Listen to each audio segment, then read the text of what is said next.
episode 56 this week, and the children shall lead. This one was horrible. It was a horrible episode. It was like this episode was a hot pile of garbage that had another hot pile of garbage sat upon it while it was surrounded by dumpster fires. It was bad. So the Enterprise goes to this planet Triacus because they get a distress call. They beam down. One guy with a phaser just dies in front of him. And Kirk's like, it's like he didn't even know me in the 0.2 seconds we were in contact. They look around, all the adults are dead. The children come out. They act like nothing happened. Kirk's like, well, this is weird. McCoy's like, there's dozens of possibilities to explain it. Kirk's like, I'll reject all of them without knowing them and presume they're fine. They should just be able to tell me why the adults are dead, and they should be acting the way I want them to act. And McCoy's like, well, that's not how it works. Kirk's like, go to the ship with the kids. And McCoy's like, fine. And Kirk and Spock get a life reading. They go to this cave. Kirk has a big panic attack, runs out of the cave. He's fine. They never bring the cave up ever again. Never. Don't explain it. It just happened. So they get to the ship, and Nurse Chapel's teaching the children how to get ice cream while explaining some decisions are good, some are not. Because one kid got coconut on vanilla ice cream. He didn't want that flavor. But he clearly said he wanted a surprise flavor. Didn't care what he had. When he got it, he didn't want it. Kirk gets there, sends all the children away except for the oldest one, which resembled his nephew a lot. And he was asking the kid about Triacus.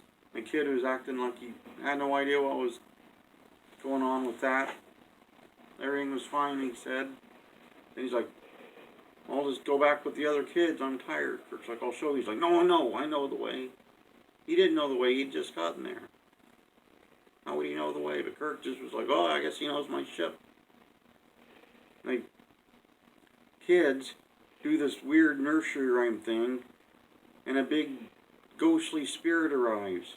Tells them to take over the ship, take it to Marcos. Says they got 1 million friends there that'll join them. How he arrived at this number, who he was, what his powers were, never really explained. Never really explained, it just happened. So the kids do this hand thrust thing, like they're Aaron Bolo, or like they're the Dion Bloodsport, and they're just like that, and it mind controls the crew of the Enterprise. Never explained how the children have this power, what the limits of the power were, anything like that. They just fist pump, and they had mind control. Well, they're taking over the ship at engineering. Scotty tried to stop the guy, and the guy beat up Scotty. They're taking control of the ship. Sulu thinks that they're flying into a bunch of knives, so he won't turn the ship.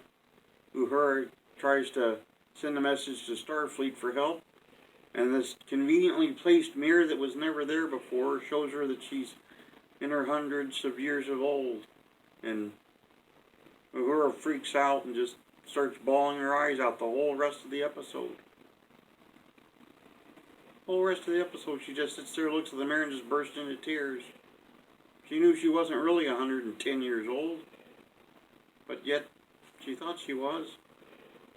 Kirk tried to get Mr. Spock to help him. Spock's like, we're fine. No need to bother Starfleet with this. Everything's fine. And Kirk starts talking gibberish when he tries to get the security to help him. Finally, Spock and Kirk get out of there. They go to engineering. They get control. They go back to the bridge. They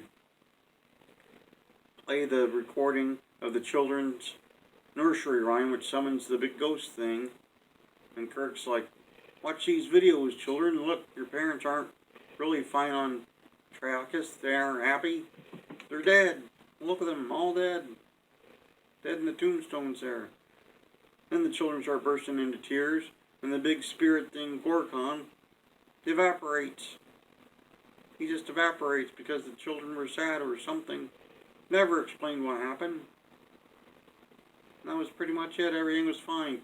McCoy comes on the bridge. He's like, well, the children are crying. Everything must be fine now. That was the episode. It's like they had half an idea, married it with a quarter of an idea, and they said, what if we have the episode Mary meet up with the episode Charlie X, and we just combine those two partial ideas into one episode? And they were like, sure, why not? Why not? This episode was why not. It was horrible. Horrible. Some interesting notes on this one. One of the people on Triacus that they buried had a tombstone. The name on the tombstone is the name of a Chinese beer. Somebody had a ha-ha funny fun with the tombstone. Also, most of the cast said that this was the worst episode they ever did. Leonard Nimoy was for words on it.